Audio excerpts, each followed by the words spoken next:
And then October, we have a speaker for that month, and I'm not exactly sure who that's going to be. Coraloo's in charge of all that, so she's over there going.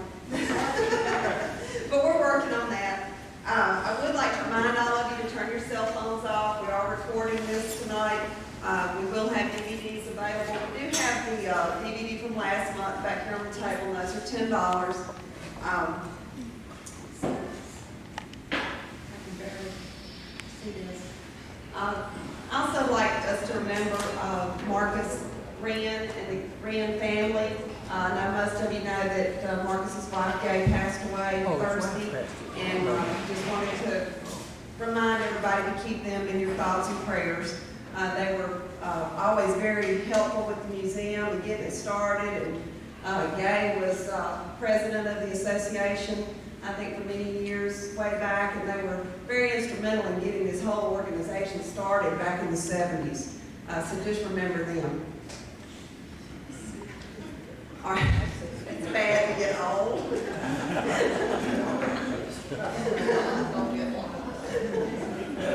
And can you read it? You can't even read my writing. I just got married. Oh, yeah.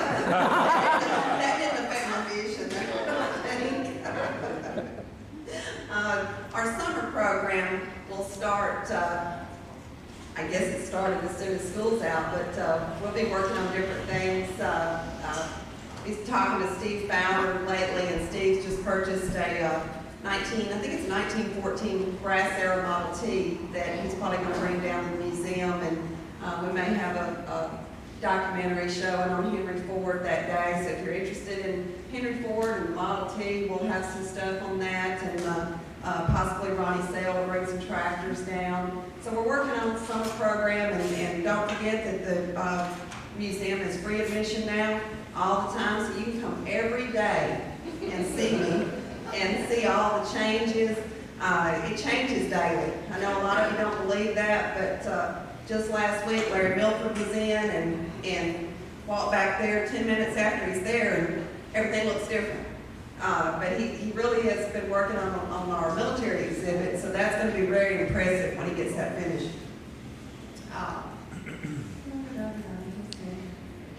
And if you've not been to the museum, it'll be open for about 30 minutes after this event tonight. So it's just right around the corner if you've not been, but it's something to see, so please go by if you've not been in to see it. And I think Dad's going to push me on, so. Thank you very much, Ms. Francis.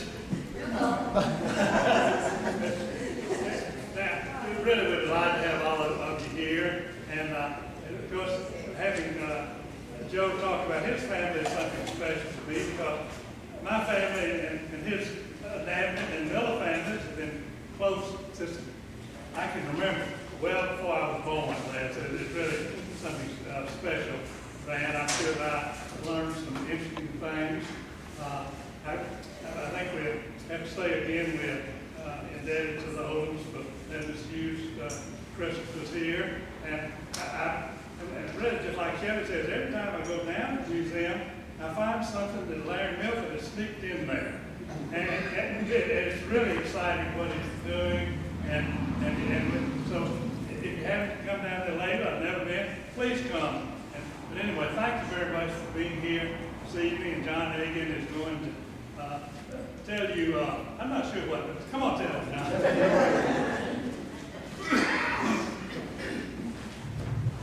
First, I do want to say that, because I've got a chance to be up here, that you need to appreciate what Jerry did in this organization. If you go back and look at the 1970s, she pretty much was the face of the organization. So it's lost, but it's in a better place. Our speaker tonight, if you told most of the folks, I guess, in Minden now, Miller-Inabnett, their immediate association is going to be the home. When I go to meetings, historical meetings, that's the first time it's mentioned here. And that in itself is a great legacy. I think what gets lost is the impact the family had on the Minden area. First members of the family came here in the 1820s. Been here since then. Your grandfather, Joe Miller, operated a business in Minden for 3/4 of a century. More stories if they were be believed, and I believe them, but they can be documented. Key decisions that were made in Minden that folks looked at him as the one that led the way. So many contributions to the city of Minden. My personal experiences dealing with Mr. Inabnett's mother, who was a walking treasure trove of history for 93 years here in Minden. I will have to say a moment about the confirmed sources part. My favorite personal experience with Ms. Inabnett is her amazing hearing, that she could hear the switch when the tape recorder went off. There's a fine line between being a town gossip and a town historian. She can do it fairly well. And she would have the most wonderful stories, but a lot of them were about her friends that she didn't think was appropriate to share. But the stories that she had of Minden bringing to life were so significant. And I'm excited we do have her son, Joe Miller Inabnett, here to speak to us tonight. He is a graduate of Tulane Law School, attorney in New Orleans, and most importantly, as far as we're concerned, still considers Minden home and has considered the family, continuing the family legacy, making contributions to Minden, and I'm excited to hear him speak tonight. Mr. Inabnett.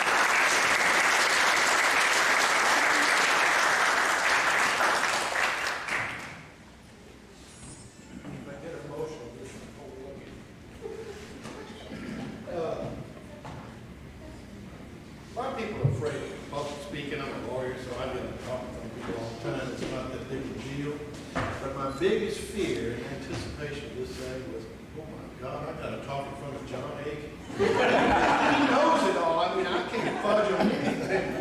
So when Shelley asked me to do this thing, I started doing my homework. I started looking back at little pictures. I was at the courthouse today looking up when they bought the house back in 1890. I didn't want him to stand up in the middle of something. I would say, no, it wasn't that day.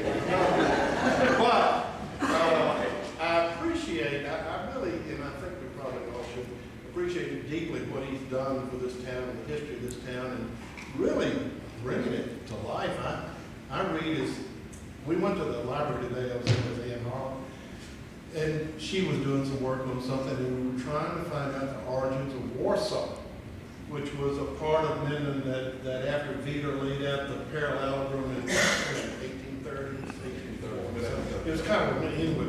After they later they incorporated the town of Minden, Warsaw was sort of a suburb. It's over there, I think, where there's a colored funeral home on the top of the hill, and before you get to the Webster Junior High School, that kind of section of town. And my great-grandfather, Simon Burton Miller, lived there. That was his first home in Minden, and I think he bought there. He bought from Vita a lot on the parallelogram. That's where they first lived, and I was curious, where is Warsaw? You know, I had notes from my mother about, Simon Burton, lived in Warsaw and had a home there and all that sort of stuff. But I didn't know exactly where it was. But I found your article in the July 29, 2003 or something that described those different parts of town, and we owe this man a great debt. I know where I'm going to start with this talk. I've got to start with my oldest known relative, which was a great-great-grandfather, and Larry Jernigan lives where he homesteaded when he first came to this part of the country in 1825. His name was John Miller. I'm talking about the Millers now. His name was John Miller. He came from South Carolina originally. I think they lived in Missouri for a while with his father, a man named George Miller, and wife who was married to a lady named Borden. And he married Sarah Miller, and they came down here as a family and homesteaded about 4 miles east of Minden on the Athens Road, right off the Homer Road. And it's near Mount Zion Cemetery. If you don't know where Mount Zion is, if you're facing Mount Zion, it's just to the right of it. And they had a pretty nice side spread. But that's the beginning of the Millers. Now he had, I think, 13 children. 12 of them survived. He had 12 Miller children between 1827, I think, was the first one born here, Clavin Hill, Webster Parish, up to the end. And of course they spread, and a lot of them stayed in the Minden area. And one of his sons was my great-grandfather, this Simon Burton Miller, who when he married, lived in Warsaw. And then I think later, and I have a picture of an old family home, and I don't know I don't know which one it is, where it is exactly. I don't know. I know this was a house on East Union, and I know my great-grandmother lived in it, but I don't know if it was in Warsaw or where the old Rose Oil was. You know what it is? Right there by Clark's taxi stand. There used to be a Rose Oil. Well, that was my great-grandmother, my mother-grandmother Miller's house, and they lived there for a while. Of course, my mother grew up in, was born in the Miller home here in 1907, and her brother was born there too. My grandfather, Joe Miller, while I'm here, I'm Joe Miller Inabnett.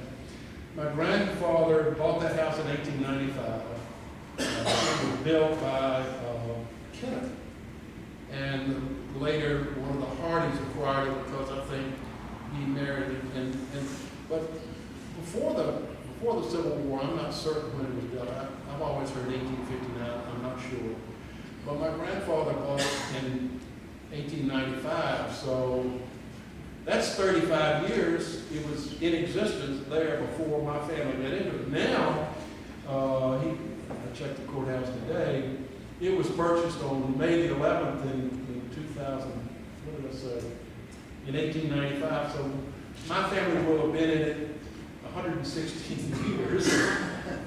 2 days from now, you know, 2 more days. We've been there 115 years. So it has all that home, which is, as Mr. Hayden says, what people always ask about, has been a mainstay in my life. My mother was there; she was devoted to it, but she was also devoted to the town of Minden. My grandfather had a store beginning in 1883. He first started out as a jeweler. He was one of 6 children, Simon Burton.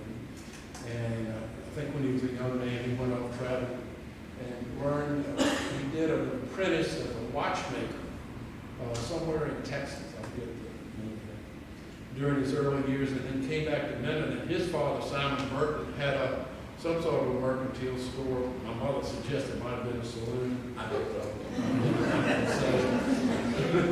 But my grandfather opened up his watchmaker shop there and had a jewelry store, and I think developed a reputation of being an honest merchant and that sort of stuff. And we still got the Miller building right there at Main and West Union right now. And on the top, some people come to me and say, well, you're going back to Minden, what are you going to do? You sell that building? I said, it's got my name on it. It's a Joe R. Miller building. I can't, 1920, I can't sell that. That's part of my legacy to my mother, and I did make a bond with her that I was going to take care of and try to make the school.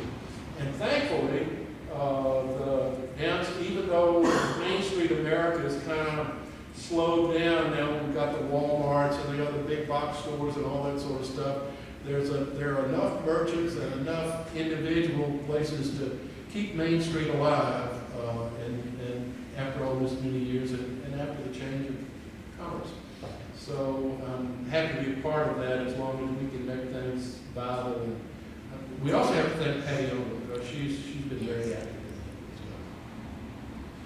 But anyway, I was kind of asked to talk about my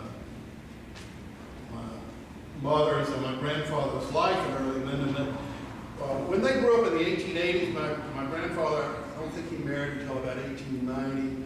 And so he and some other young men, one of them was Chaff, Arthur Chaff, which is a relative of Thad Andrus, and a man named Holmes. There used to be a Holmes mercantile store on the main Texas Avenue in Shreveport. Well, they just thought they were the women's delight. They thought they were the cutest thing in town, and they would go to these dances. They would have German dances, they would have dances in the whole courthouse, and they would get a wagon load of people from Minden, and they would go up to Houma to the courthouse and dance till the wee hours. They'd have some sort of little band or orchestra, and then they'd come back in a wagon, and it was something. My mother tells a story that they had some little stopping off place about halfway there, and they'd eat a late breakfast or early breakfast, however you want to look at it, and come on back home. And that's what they did for their amusement, social amusement. My grandfather also started off with a farm. He had a dairy farm, and tried to do sort of modern farming methods. He had tried to have a good quality of cow that produced so much butter and so many so much milk, you know, after calving and that sort of stuff, and he called it, it was behind the house, directly behind that house, in the farm going way out. And he did that for a number of years, and he was able to develop a market in New Orleans, and he would ship his butter in these crates. We still have those. To New Orleans. But he was married to a doctor, Morgan. He was married to Edna Morgan in the 90s, and they operated that dairy farm and worked together. He also had the store downtown that he was kind of doing both. And their first child, the mother and the child died in childbirth. And they're buried out there in the Minden Cemetery, about 2 lots away from where my family cemetery is now. And my grandfather got kind of tired of the dairy business after that. I think he kind of, I'm sure, depressed and sad after that. He went back in the mercantile business exclusively. And met my grandmother, Roy Miller, who was from Mansfield. She went to Mansfield Female College. Came to Minden very early. I think she was a school teacher. She was a young woman. And right after the turn of the century, they met and romanced and married and had 2 children. The oldest was a boy named Joe Jr., Joe Miller, Joe R. Miller. By the way, the bar didn't stand. There were 2 Joe Millers in town. And my grandfather said, well, I have to distinguish myself somewhere. So he just put an R. He became Joe R. Miller or something. It wouldn't be, maybe it was Josiah Miller, I don't know, but the R was just R. they did things on their own like that. But, so his son was Joe R. Miller Jr. But unfortunately, Joe Jr., about the age of 10, developed appendicitis. Now, we know a lot of people that have had appendicitis, but let's see, about 1914. And he had this terrible case, so they called the doctors into the house to come look at him. He was horrible, ache in the stomach and all this sort of stuff. And they laid him out on the dining room table right there in the house, and they opened him up. And if the appendix hadn't burst, it was about to burst, and it was just a terrible case, and they were going to have to take him to Shreveport. So my mother says, and she was 5, but I still had no reason to doubt it, that they rented the train.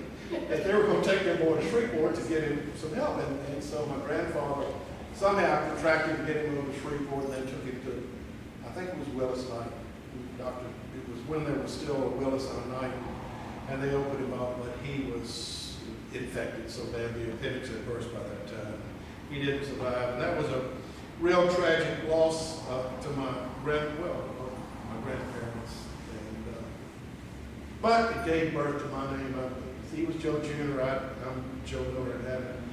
But as a result, my grandfather, whom I said had this history of being a businessman and dealing with people and keeping, apparently in his apprenticeship he learned bookkeeping skills. He didn't really have any formal education. Didn't go to any academies. But he learned bookkeeping skills. And he's got, some of y'all have seen these ledgers, cash ledgers, he kept meticulous notes of all sorts of things.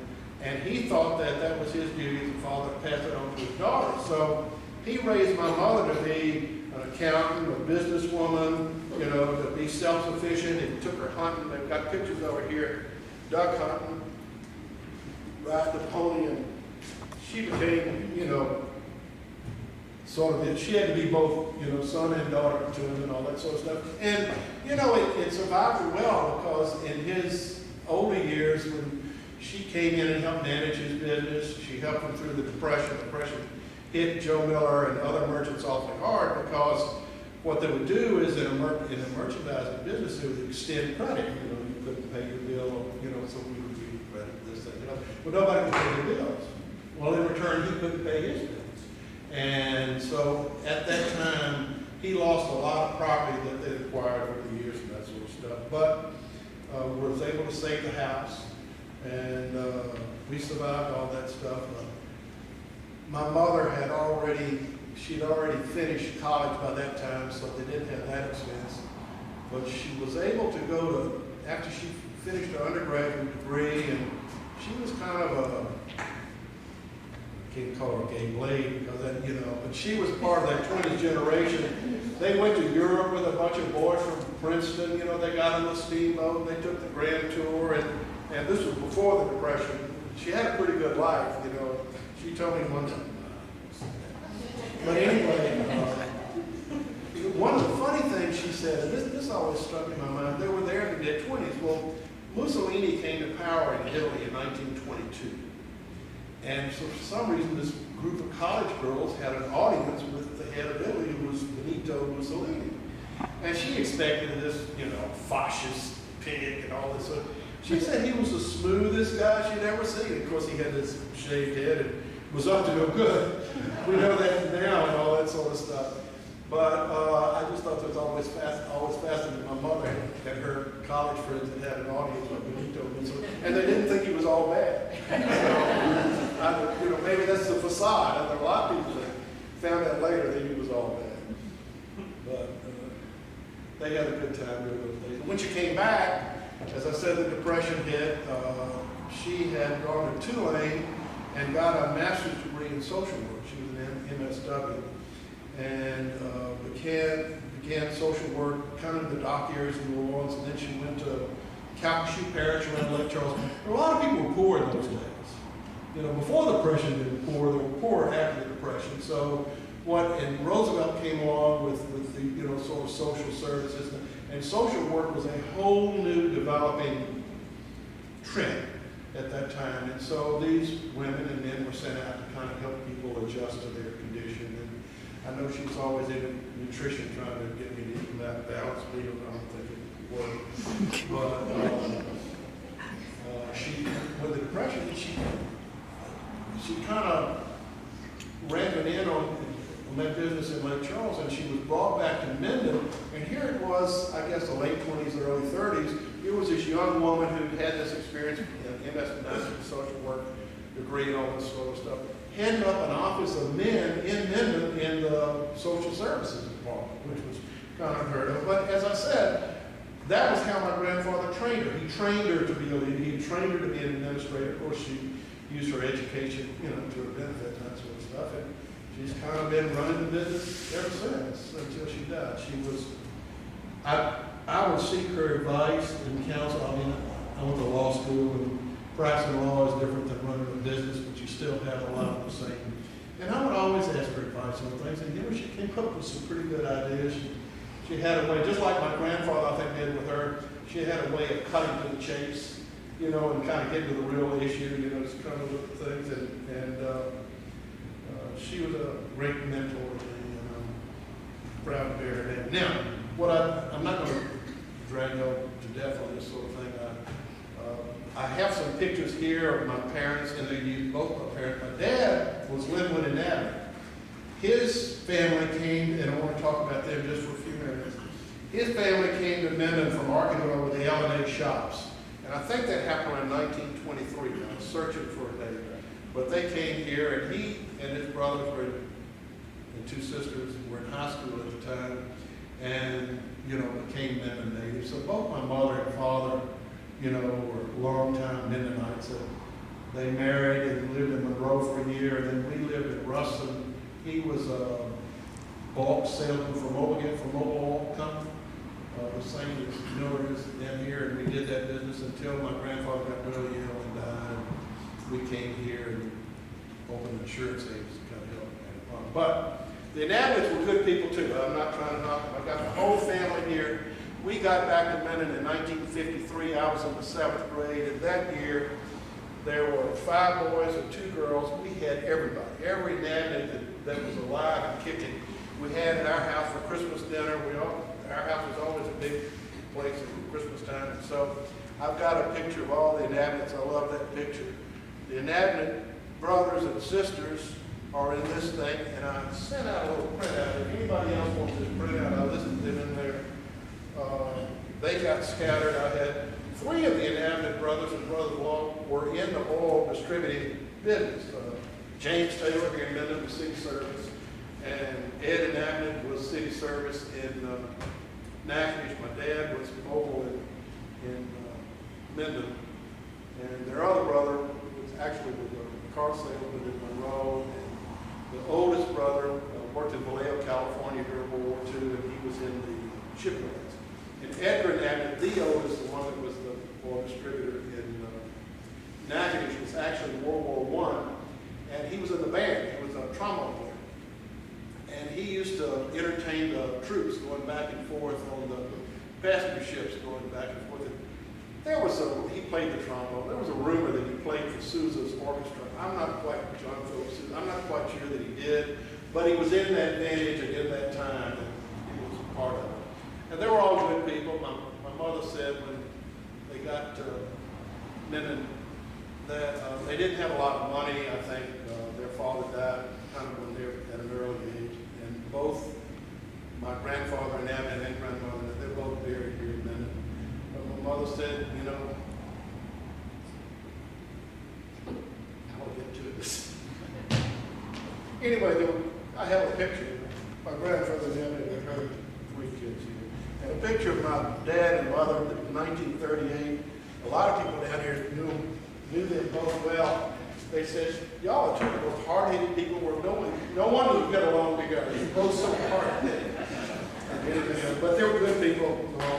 What my mother said was, it didn't make any difference how little money the Inabnetts had, all those 5 kids. Every Sunday morning they had a nickel in their hands for luncheon. So they were good people too. Eddie played football for Minden High School. He tried to go to, you stayed an extra year, they would let you carry over a year, and I think he got most valuable player. He was tough. I'm a big guy. He was down my side. And tried to play the University of Arkansas, but the college was just too much for him. But they came back here in Minden in the middle 50s, and until the end of their life, they lived here, and I think contributed to it. I'm proud of them as much as I am the Millers, and I appreciate y'all letting me go through some of this stuff. I have some printouts here. I listed all the Inabnetts and all the Millers, and then part of this, and maybe we can get some more copies, there was a neat article by Tommy Campbell, Richard Campbell's mother, and she just wrote about some facts about Minden in general that I thought were really well done. Probably published amongst historical journals. And then there was another thing that tells some tales about my grandfather that were his personal notes that my mother gave in a speech. My wife said, I don't know what she's talking about there. I said, well, that's just his own personal diary. It tells about his life. I have 3 copies left, but if we need to, I'll get them on. We can get some more made. But if y'all have any questions about that I can answer, I'll be happy to do that. But I don't want to drag y'all too long. Put y'all to sleep. Well, I'll tell you one story about my grandfather going to those dances up at home. You know, money wasn't always free, and he was single, and apparently he had worn a hole in his pants. He had dark pants and all that. Have you heard this stuff? He had worn a hole in his pants, but he still wanted to go to the dance, and he didn't have enough money to buy another pair of pants, so he took some black shoe polish and put it underneath to kind of cover the hole. But what he didn't realize is that when he was sitting down up there, he was just leaving little black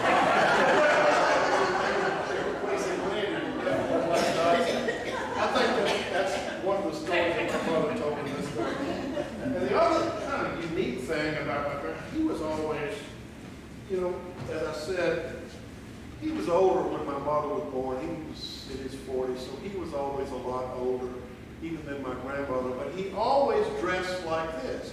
He wore a stiff shirt and a wing collar and a bow tie. I mean, I've never known, this is a picture at about the age of 80. He always looked like this all my life. And then in the summertime, he wore long underwear. You know, and in the summertime, he wore long cotton underwear. He still wore long, I don't know how he did it. But he had a coat and a vest and a starch collar and that sort of stuff. And a lot of people call him Mr. Joe, the old man Joe. But he was a great figure to my mother and has been a great figure to me. I just hope I can live up to about half of what she expected. That's about it. I'm not going to I'm like, well, if you want to get to me, I'm going to let Joe Luck tell those stories. I have a hard time telling them all myself. If Bill Cook doesn't, he exaggerates a little too much. He did tell me though, I'll tell this guy, that he wanted me to kind of punctuate this, put a little light. He wanted to come up and tap dance. But what is it? The Nanette Cox School of Dance. I love growing up in Minden. Minden has always been a real strong part of my life. And sometimes, I've been practicing law for 45 years. New Orleans was sometimes rough and tumble. I'm sure Minden can be rough and tumble too. But whenever I got kind of off kilter or concerned about things, I always knew that, one, I had two parents that loved and cared for me a lot, and two, that, you know, I had roots in Minden and friends in Minden, and it just, you know, whatever the temporary skirmish was down there, you know, there was something bigger right there. And I owe that a lot to this town. You know, sometimes I think we forget about, but really a good place to live it is. And I enjoyed being able to come back and tell you all a few tales.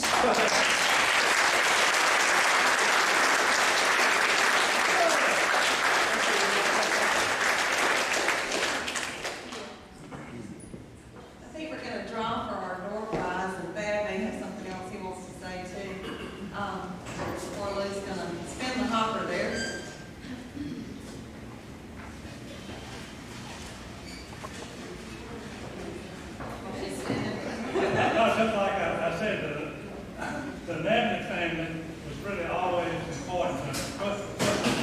Aunt Jewel was the one that was really the most important of my family, and matter of fact, my son, Webster, who's just a young kid now, 51, when every time we got on him, he'd say, "I'm going to see my juju." She was a great lady too, and like I say, my family went back with his family for a long time, and I think I knew every one of those Inabnett brothers. Yep. Diane, and they're certainly a fine group of folks. I can't understand why Joe started to live down in Joyce rather than Minden. I can tell you. What's in that? Tell us. I've got that. Listen. Everybody knows Bob Kennan, you know, Governor Kennan. He was a mayor of Minden at the age of 26, and about my mother's vintage and all that sort of stuff. And I got out of college. I didn't know what the heck I wanted to do, so I went to go across the street to law school. You know, kill a few more years in college life. Anyway, I got to the end of law school, and I still wasn't certain about what I wanted to do, so I went to visit Governor Kennan. He was a friend of the family. He was a judge, and then he was a governor, and all that sort of stuff. And I looked at him and said, Governor, I don't know what to do. I said, I'm trying to get a job with a judge in Shreveport, you know, as a law clerk, this, that, and the other. I don't know about that. And then I've got New Orleans, I've got some opportunities. You better think about it a bit. New Orleans, it's just cocktails. That doesn't sound too bad to me. So anyway, I didn't take the governor's advice, but, you know, you can enjoy other aspects. Right, but it's nice to have an older person that experience. Cocktails. That's all I know that.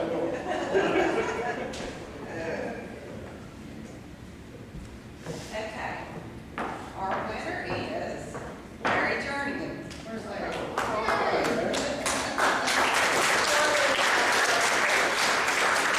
But just want to remind y'all that the museum will be open for about 30 minutes. So if you hadn't been, run over there and look, see what Larry's done here lately. And don't forget our summer program. If you've got kids, grandkids, whatever coming into town, bring them up there. And also we've got that room that's available for rent. If you've got family reunions or parties or anything like that, contact me about that room. One more thing, Ann Harlan has done a wonderful job of keeping up our museum scrapbook. And it's up there, I believe, in front there. And if you have a chance, we'll look at it all later on when you go down to the museum or some other time. Look at it, because you know, these last 4 or 5 years, there's been a whole lot done here. I think I'm sort of amazed how much it is, but how much it's done myself. So anyway, but it's down there in the inside. Look at that, Jackson.